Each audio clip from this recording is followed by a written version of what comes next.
बनवारी लाल को ये तो पूछ लो, तू कभी विधानसभा में खड़ा होकर बोले भी है कि कभी एक दिन एक शब्द भी तने कहा विधानसभा में?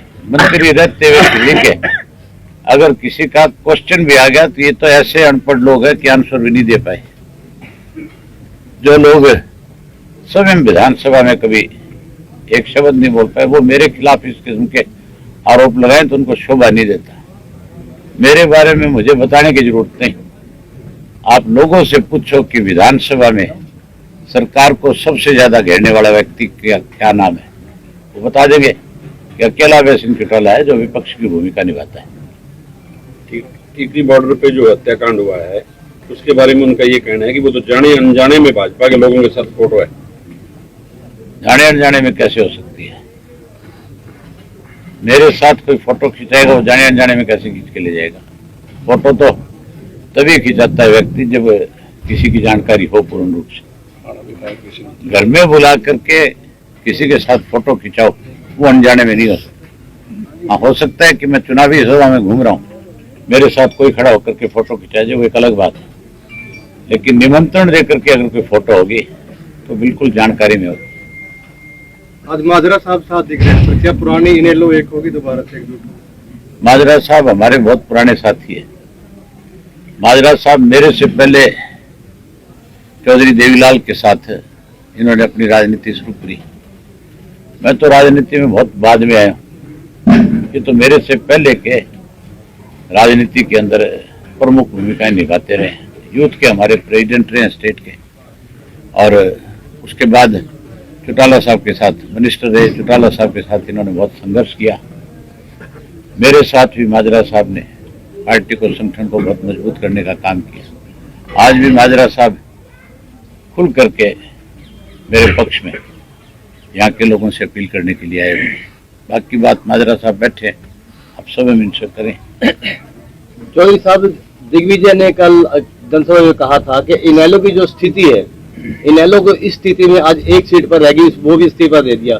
और वो सबसे बड़ा जो कहते हैं पौधा लगाया था देवीलाल जी ने, उसको इनेलो को इस स्थिति में न्याय पहुंचाने वाले अभय सिंह चौटाला है, मेरे चाचा। ये कहना था उनका। मैं ऐसे बेहुदे लोगों का कोई जवाब नहीं दे सकता। कोई क्वेश्चन राजनीतिक पूछो तो अच्छा लगेगा। माजरा साहब, आपकी आज उपस्थिति बड़ी मायने रखती है। आप इनेलो ज्वाइन कर रहे हैं या पार्टी को समर्थन दे रहे हैं या चुनाव को समर्थन दे रहे हैं? आज किसी पार्टी में ज्वाइन करने या ना करने का प्रश्न नहीं है। आज प्रश्न इस बात का है कि किसान जिंदा रहेगा, मजदूर का जीवन बचेगा, व्यापारी रहेगा नहीं रहेगा, और खेती और मजदूर की क्या हालात बनी है।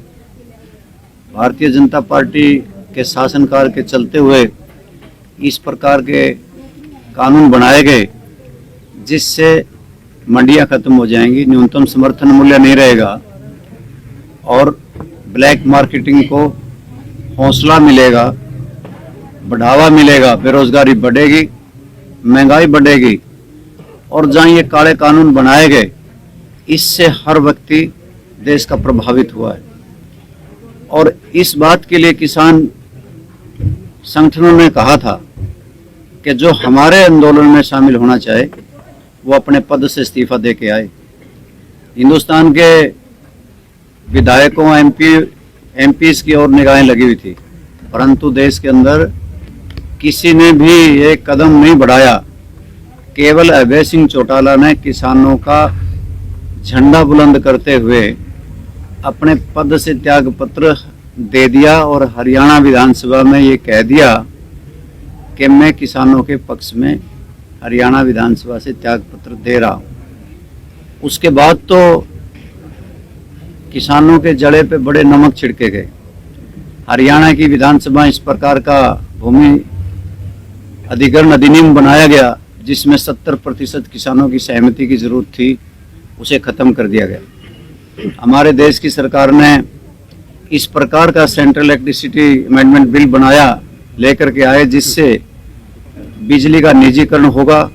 गरीब किसान मजदूर को कोई भी प्रांतीय सरकार सब्सिडी नहीं दे सकेंगी।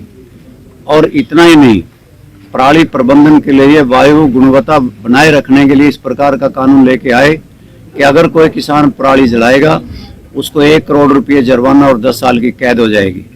और इतना ही नहीं, देश के अंदर पेट्रोल, डीजल, रसोई गैस महंगी हो गई और डीएपी खाद लुप्त हो गया। आज लाइनें लगी हुई, जो लोग ये कहते थे एमएसपी है, रहेगा, और हम अगर वो नहीं मिलेगा इस्तीफा दे देंगे।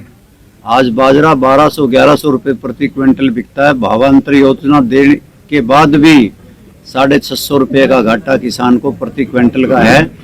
वो त्यागी पुरुष कहाँ चले गए? और इतना ही नहीं, आज धान उत्पादक किसानों से पूछो कि आज उनके 300-400 रुपये प्रति क्विंटल के हिसाब से नमी के नाम पे, काला पीला दाना के नाम पे लूटा जा रहा है। ऐसे माहौल में सवाल लोकदल पार्टी को ज्वाइन करने का नहीं, ऐसे माहौल में तो जो किसानों का झंडा जिसने उठाया अभय सिंह चौटाला ने, वो एक तरफ है और दूसरी तरफ वो काले कानूनों के पक्षधर, वो ब्लैक मार्केटिंग के पक्षधर, वो डीएपी खाद लुप्त करने वाले, एमएसपी खत्म करने वाले वो लोग खड़े हैं। फैसला एलनाबाद की जनता ने और लोगों ने करना है कि किसका साथ दें। ऐसे माहौल में मैंने अपने दिल की आवाज़ से ये सोचा कि अभय सिंह चौटाला को ही मजबूत किया जाना चाहिए और इसमें सही हकदार वोट का भी अभय सिंह चौटाला है। माजरा साहब, आप दोनों नेताओं ने लगातार किसानों के समर्थन में इस्तीफा दिया है, तो क्या किसान मोर्चा ने अब खुलकर समर्थन नहीं करना चाहिए? आज ही आपने देखा होगा, आप तो पहले आए हुए थे यहाँ पे, उन लखीमपुर खीरी के शहीद किसानों की यहाँ से किस प्रकार से कलश यात्रा लेकर के जब किसान गुजर रहे थे, लोग फूल बरसा रहे थे, और जहाँ तक उनका समर्थन ये था, वो ये कह के गए हैं कि हम वोट की अपील तो नहीं करते, पर ये जरूर कह के जा रहे हैं बीजेपी, जेजेपी और हलोपा के किसी भी आदमी को वोट नहीं देना, किसी कैंडिडेट को नहीं देना। स्वाभाविक है कि जो उनको हराए उसको वोट देना, अपने आप ही अभय सिंह हराए उनको तो इन्हीं को वोट देना है। ये जहाँ तक सवाल है, एक बात और मैं क्लियर करता हूँ आपके बीच में कि बहुत जेजेपी, बीजेपी के लोग खड़े होकर कहते हैं कि अभय सिंह चौटाला ने इस्तीफा दिया। एक तो अपनी तरफ से वो झूठ की दुकान ने जोड़ लिया कि उन्होंने ये कहा कि मैं कानून वापस नहीं होते तब तक विधानसभा नहीं जाऊंगा। ये गलत जोड़ी इन्होंने ही नहीं बल्कि चौधरी देवीलाल और डॉक्टर मंगल सेन ने न्याय युद्ध में राजीव लोंगोवाल समझौते के खिलाफ चौधरी देवीलाल ने महम से और डॉक्टर मंगल सेन ने रोहतक से इस्तीफा दे दिया था। क्या आपको याद है कि राजीव लोंगोवाल समझौता तब रद्द हो गया था? नहीं हुआ था, चुनाव आ गया था। चौधरी देवीलाल चुनाव लड़े थे और डॉक्टर मंगल सेन चुनाव लड़े थे। डॉक्टर मंगल सेन चुनाव हार गए थे, चौधरी देवीलाल महम से जीत गए थे, और फिर इसके ऊपर हमने मैंडेट लिया था उस वक्त में, और आज भी यही मैंडेट हम ले रहे हैं लोगों का कि किसानों के, मजदूरों के, मजलूमों, गरीबों, व्यापारियों के ये कानून काढ़े विरोधी हैं जो भारतीय जनता पार्टी ने बनाए और जजपा ने इनको फलीभूत किया। तो वो लोग उस तरफ खड़े हो जाएं और जो इनका विरोध करते हैं डट करके अभय सिंह चौटाला का साथ दें। सर, आप गांव में भ्रमण करेंगे? आपसे जितनी देर में आपको पता लगा है, जितनी जहां से मेरी अप्रोच थी इतनी देर में तो मैं जा भी आया। चौटाला साहब, आपने अभी ये कहा कि सरकारी मशीनरी का बीजेपी दुरुपयोग कर रही है और नवप्रीत सिंह राठी जी ने भी चुनाव आयोग को लिखा है, बावजूद भी अब शेष 9 दिन शेष है और कोई लगाम नहीं लग रही, इसके ऊपर क्या कहना चाहिए? इलेक्शन कमीशन को देखना चाहिए, उनकी जिम्मेदारी बनती है। इलेक्शन कमीशन जो हमने शिकायत भेजी है, इलेक्शन कमीशन को देखना चाहिए। अगर नहीं देखेगा तो फिर इलेक्शन कमीशन पे भी कल लोग उंगली उठाएंगे, कहेंगे कि ये भी निष्पक्ष नहीं है, फिर ये भी सरकारी तंत्र में कहीं फंसे हुए हैं। सरकार घोषणाएं भी कर रही है, उसकी शिकायत भी भेजी गई है। सरकार अपनी तरफ से सारे अच्छे हथकंडे अपनाने में लगी हुई है। सरकारी मशीनरी का दुरुपयोग और क्या होता है, यही है। इसकी हमने कंप्लेंट भेजी है, देखते हैं इलेक्शन कमीशन क्या करता है, उस पर क्या एक्शन लेता है। माजरा साहब, आपने एक ट्वीट किया था जो कि चर्चा का विषय बना हुआ है कि इनेलो को छोड़ के चौधरी देवीलाल के जितने भी परिवार के सदस्य हैं, पुत्र हो, पौत्र हो या पड़पोत्र हो, वो बीजेपी विरोधी के आगे नतमस्तक है। इसके बारे में आप थोड़ा और बताना। अच्छा होता अभय सिंह ना होते यहाँ पे, क्योंकि इनके परिवार पे लगेगी वो बात, नहीं आप जो बताइए, अच्छी क्योंकि नहीं ये लगेगी। चर्चा का विषय आपने राष्ट्र विरोधी सुने होंगे, राष्ट्रद्रोही सुने हैं, जी, प्रदेश द्रोही भी सुने होंगे, वो कुल द्रोही भी हैं, क्योंकि सीधा आपने टैग जिन्होंने आज एक कुल का एक चौधरी देवीलाल का पोता चुनाव मैदान में है, और उनके मैंने जो ट्वीट किया है वो सही किया है, और वो विरोध में खड़े हैं, वो इन काले कानूनों के पक्ष में खड़े हैं और अभय सिंह चौटाला के विरोध में खड़े हैं। अभय सिंह चौटाला का विरोध नहीं है, ये किसानों, मजदूरों, मजलूमों, गरीबों का विरोध है। ये इस देश की धरोहर और संपत्ति जो बेची जा रही है, चाहे वो रेलें बेची जा रही हैं, बंदरगाहें बेची जा रही हैं, बस आपके एयरपोर्ट बेचे जा रहे हैं, आप इस देश के अंदर BSNL बेचा जा रहा है। रखा क्या है? देश का चौकीदार कहता है जो देश का विक्रेता बन गया है, आज उसकी गोद में वो लोग बैठे हैं।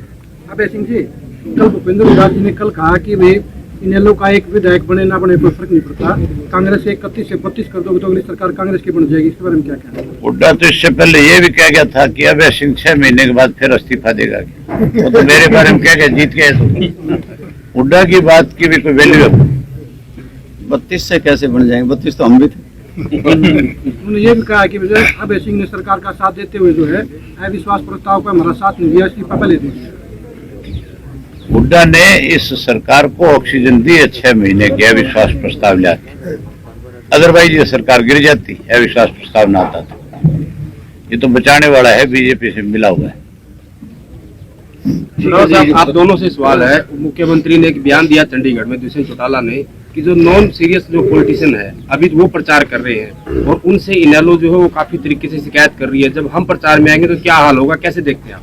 मतलब ये जो बीजेपी के, कांग्रेस के जो नेता घूम रहे नॉन सीरियस पॉलिटिशियन, ऐसा उन्होंने कहा।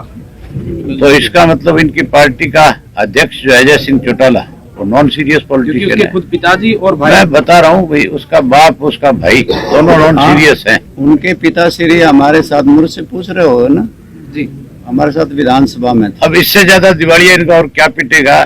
दुष्यंत ये कहता है मेरा बाप नॉन सीरियस है, मेरा भाई नॉन सीरियस है, इससे बड़ा दिवालिया क्या और पिटेगा? इससे ज्यादा क्या होगी? मेरे साथ में ही थे जब मैं इस प्रकरण को दिल्ली वाले को उठा रहा था और कह रहा था गीतिका शर्मा हम शर्मिंदा हैं, तेरे कातिल आज जिंदा हैं। तो चौधरी अजय सिंह चौटाला मेरे साथ लग के नारे लगा रहे थे और फिर तख्तियां उठा करके भी हमारे साथ अगुवाई कर रहे थे। आज वो गंगा में नहा करके आए हैं श्रीमान जी, जिनके साथ वो घूम रहे हैं, वो इतने पाप उनके करे हुए छूटे हैं कि वो तो पवित्र हो गए हैं, गंगा में नहा के आ गए हैं। यानी कि जो उनकी तरफ तो चला गया वो तो पवित्र और बाकी के अपवित्र। ठीक है, ठीक है, धन्यवाद आपका।